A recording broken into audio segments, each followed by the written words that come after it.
Don't tell people your problems. I've lived long enough to see how the heart changes, how people change, and how silence becomes one of the most misunderstood forms of strength. There is something I learned not from books, not from lectures, but from years of simply living, watching, and sometimes learning the hard way. And it is this: not every burden you carry is meant to be spoken aloud. Not every pain needs an audience, and not every moment of vulnerability should be placed in the hands of others. I say this not from bitterness, but from clarity that only time can give. When you are young, you think speaking everything will lighten your load. But life has a different lesson waiting for you. Some things become heavier the more they are shared with the wrong ears. Over the years, I noticed something about people that I wish I understood earlier.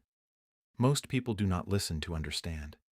They listen to respond, to compare, or sometimes simply to occupy their own curiosity. I've sat across from people who nodded while I spoke, only to realize later they remembered not my pain, but the details they could repeat to someone else. There are those who listen because your struggle makes them feel less alone, and there are those who listen because your struggle makes them feel better about their own life. Very few listen with the kind of stillness that holds your words without distortion. That kind of listening is rare, almost sacred, and when something is rare, it should not be handed out carelessly. I learned sometimes painfully that telling the wrong person your problems does not release them. It redistributes them. It spreads them into places where they do not belong. I have seen my own words come back to me changed, reshaped, stripped of intention. I have seen concerns I spoke in confidence become entertainment in another conversation. And I have also seen something quieter, but equally damaging: people using my vulnerability as a quiet measure of themselves, comparing, judging, or secretly feeling relief that the suffering belonged to me and not them. That is not cruelty in the dramatic sense people imagine. It is human imperfection. But understanding that imperfection teaches you caution. It teaches you that privacy is not isolation, it is protection. And protecting your inner world is one of the first forms of maturity. There is a difference I had to learn between sharing and spilling. Sharing is deliberate. It is chosen. It happens in spaces where trust has been built slowly, not assumed quickly. Spilling, on the other hand, happens when emotion takes over judgment, when exhaustion speaks louder than wisdom, when the need to be understood overrides the need to be safe. I have done both in my life, and I can tell you they lead to very different outcomes. Sharing can bring relief and even healing. Spilling often brings regret, not because your pain was wrong, but because the container you placed it in was not strong enough to hold it. And once something is spoken, it no longer belongs only to you. That is a truth many learn too late. With time, I also began to understand discernment, not as distrust of everyone, but as respect for my own peace. You begin to notice who handles your words gently and who carries them carelessly. You begin to feel almost instinctively who deserves access to your inner world and who does not. I stopped believing that everyone close to me needed full access to my thoughts. Some people are meant to walk beside you, not inside you. And when you start respecting that boundary, something shifts quietly. Life becomes less noisy. The emotional storms become fewer. You begin to understand that silence is not emptiness. It is space for clarity to grow. In that space, solitude begins to feel less like loneliness and more like instruction. I do not mean isolation in the harsh sense, but those private seasons where no one can fix things for you, where no voice can override your own, where you are left to sit with your thoughts until they become understandable again. Those seasons shaped me more than any advice I ever received. I learned how I speak to myself when no one is watching. I learned where my fears live. I learned that I was capable of enduring more than I ever gave myself credit for. And I learned something else that I carry with me still. You are not always meant to be rescued. Some moments are designed so you can discover that you are still standing even when no one comes. Out of that solitude, something quieter begins to grow. You stop performing strength for others and start building it privately. You stop announcing your progress and begin noticing it in the way you respond differently to the same situations. You begin to realize that not every improvement needs recognition, not every healing needs witnesses, and not every transformation needs to be explained. There were periods in my life when nothing looked different on the outside, but everything was changing within me. My reactions softened. My patience deepened. My need to justify myself slowly weakened. And in that quiet development, I began to understand a kind of peace that does not depend on being understood by others, but on understanding myself more honestly than ever before.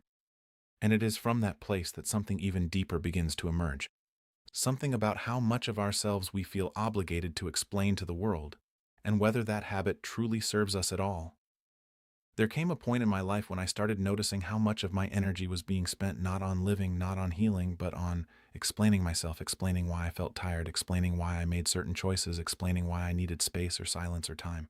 And I began to ask myself a very simple question that changed everything quietly. Why do I believe I owe this level of access to everyone who asks for it?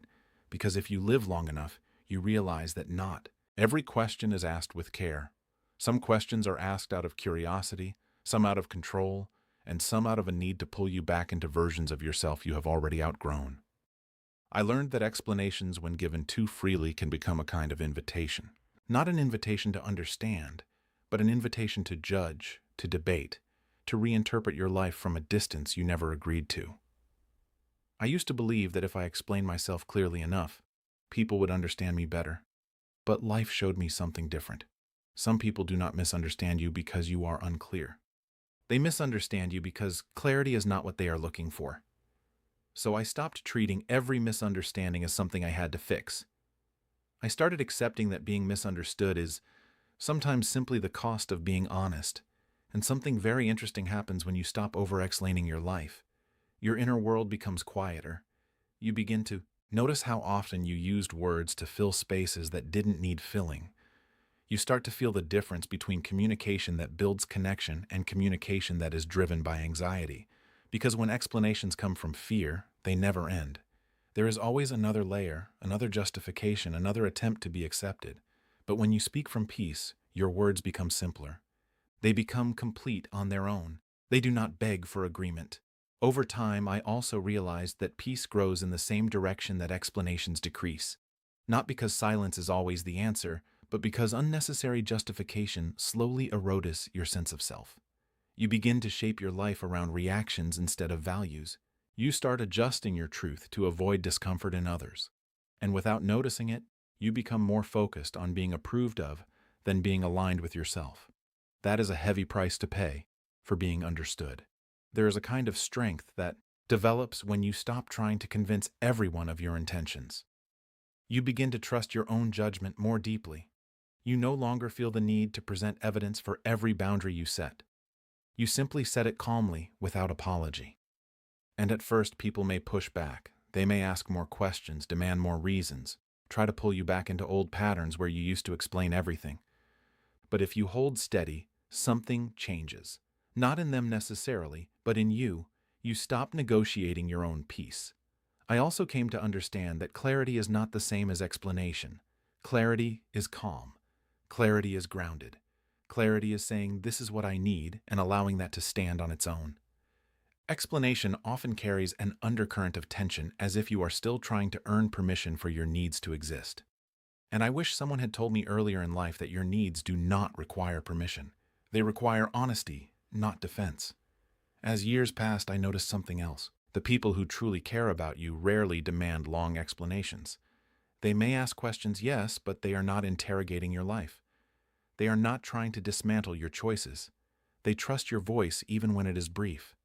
And those are the relationships that feel lighter, more respectful, more stable. You do not leave those conversations feeling drained. You leave them feeling seen. And I began to appreciate something even deeper. The quiet dignity of simply living without constant justification. Waking up and making choices without feeling the need to broadcast the reasoning behind them. Resting without explaining exhaustion. Saying no without building a case around it. Changing without defending the transformation. There is a kind of freedom in that which is difficult to describe. But once you feel it, you recognize how much unnecessary weight you were carrying before. In my later years, I started to understand peace not as something you find once, but something you protect, repeatedly.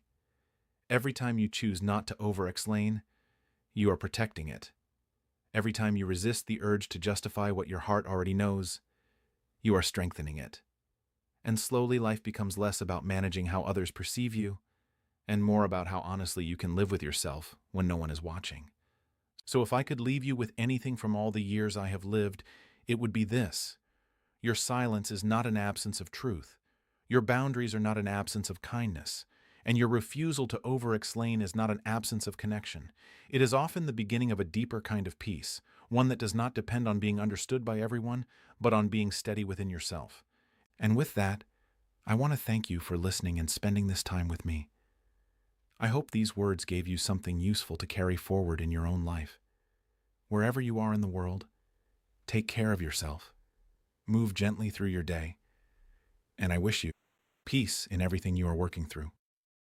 Goodbye for now.